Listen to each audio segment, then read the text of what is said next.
And this is an exact word-for-word transcript of the conversation, right? Taken by very talented stenographers. An exact transcript of my call, done by very talented people that do this, exact, word for word. Fortunately, they had transcribers, stenographers, people that do this for a living on the line, because we have an exact copy of the report, of the call. I released a transcription done by stenographers of the exact conversation I had. We had it transcribed. It was an exact transcription of the conversation.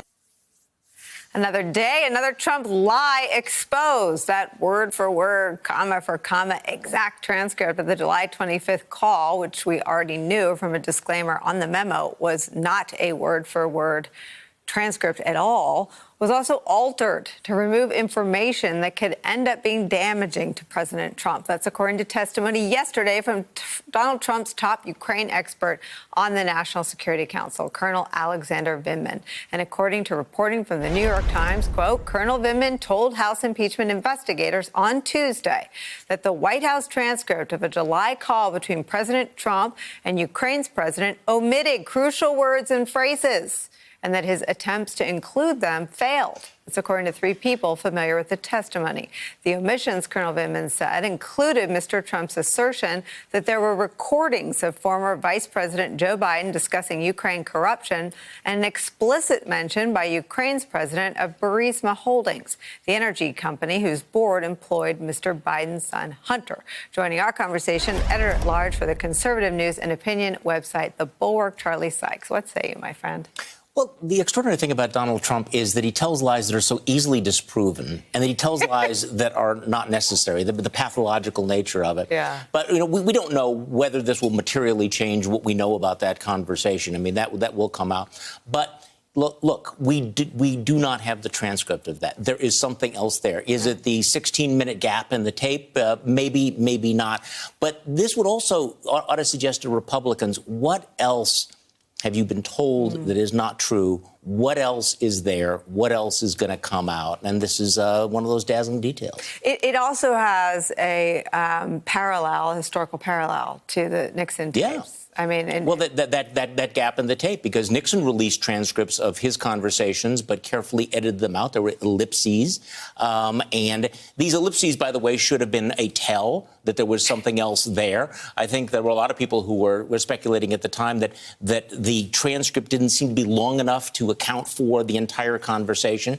And again, if there were specific references to Burisma, if there are specific references to Joe Biden and tape, why would those not have been included in this memo? It's not a transcript. Right. It's a memo. I mean, I think what's suspicious, Chuck Rosenberg, is that the things that are missing are the things at the center of the impeachment inquiry. Right. I mean, they're not just little things about, you know, what time could you arrive and what's you know, I mean, the things at the center of the scandal. Yeah, it wasn't the small talk, how you're Correct. feeling, how's the weather in Kiev. It wasn't that, of course. But, you know, that's why you gather evidence broadly. The transcript is one type of evidence. Right? It's not the most conclusive evidence. For instance, if there was an unaltered audio tape, that would be more valuable than the transcript. Yeah. And there's also nothing that precludes you from talking to the stenographers. And if we're talking to other people who were on the call, you could certainly talk to the stenographers and ask them, what did you write down? Where are your notes? Did anyone tell you to drop things from the transcript you produced? There's lots of ways to get to this. And so the transcript is important, and there's some damning stuff in it. But that's not the whole story.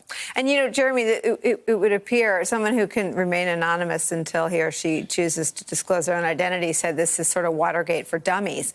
But the idea that they locked down this transcript before it could be completed in any normal process is another tell. And it's the cover-up around this transcript that may have created some of the smoke that led to the whistleblower being contacted by so many West Wing officials with their alarm. And I think herein lies the reason why President Trump and his allies on Fox and elsewhere so desperately tried to denigrate the service of Colonel Vindman. Because here we have an Iraq war veteran, wounded in combat, earned a Purple Heart, is an active duty lieutenant colonel in the United States Army serving on the National Security Council, is not a Democrat, not a Republican. He's an Army officer.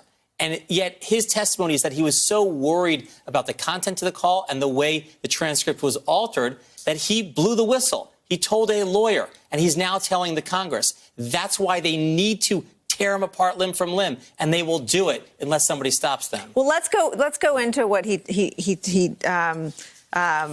the ellipses are, which we know there were omissions either from the software or from other less innocent explanations. So there are some ellipses around this part of the conversation. I would like you to find out what happened with this whole situation with Ukraine. They say CrowdStrike. ...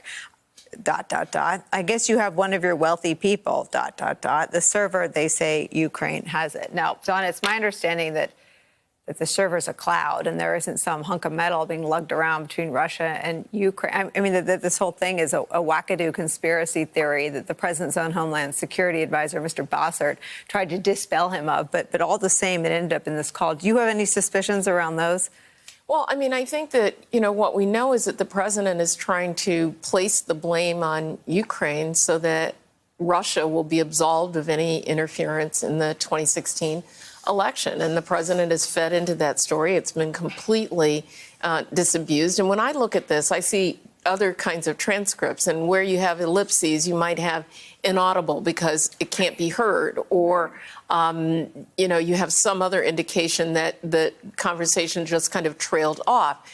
This is not what that is. It looks to when I remember reading it the first time, and it looked to me like something was intentionally left out. And now we know from Lieutenant Colonel Vindman's testimony, what we know of it is that indeed some things were left out, and we'll have to determine whether those things are material or whether they just add to the story. But clearly, someone thought enough to take something out because they knew it would be even more damaging than what we have, which is pretty damaging. But I think here's why taking out Burisma is so material. It's because through one lens, asking Ukraine to undertake investigations of corruption seems like run-of-the-mill American foreign policy. Right. But when the sole investigation is about Burisma, about Joe Biden's son, it casts the entire thing in a completely different light. It is completely inappropriate, probably unlawful under federal election law, certainly unpatriotic and damaging to national security. So the word Burisma being lifted from the transcript for whatever reason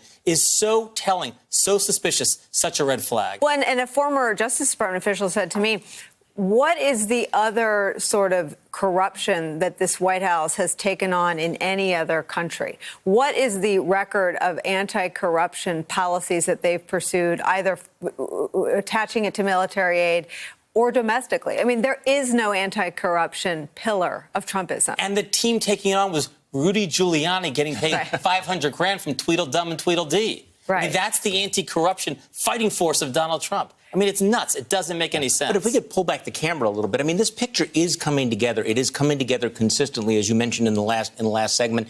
But to Jeremy's point about the Trump playbook, of course, we saw it in action yesterday, but it didn't have a good day. They tried to discredit, they tried to smear this lieutenant colonel, and it backfired badly. Don't get me started. You get me in trouble. No. I mean, but it backfired badly, and it, I think, maybe shows the limits and the limits of the Trump indecency.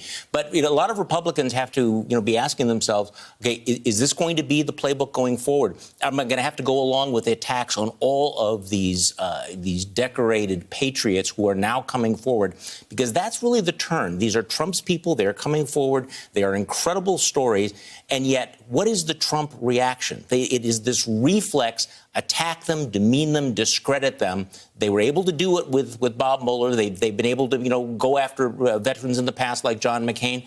But there was something about yesterday that felt a little bit different. And I think the Republican pushback is this recognition that, look, this evidence is coming out. It's really damning. And we can't go along if you're going to be attacking somebody like this. Now, maybe that's just temporary because this is what they do, right? I mean, the scorpion doesn't change his nature. But I think yesterday was an indication that it's going to be harder than it's been in the past. I saw your hand go up. And I have a corollary to your question. You asked in what other countries, rhetorically, have we, promoted anti-corruption efforts? Donald Trump does that, right? Right. Has Donald Trump promoted anti-corruption efforts? And the answer may be none.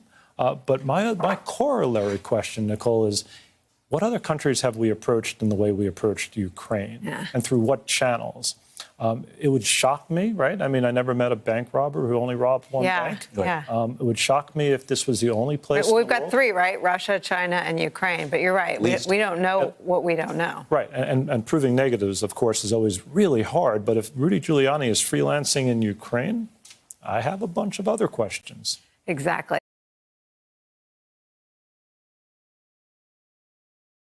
Hey there, I'm Chris Hayes from MSNBC. Thanks for watching MSNBC on YouTube. If you want to keep up to date with the videos we're putting out, you can click subscribe just below me or click over on this list to see lots of other great videos.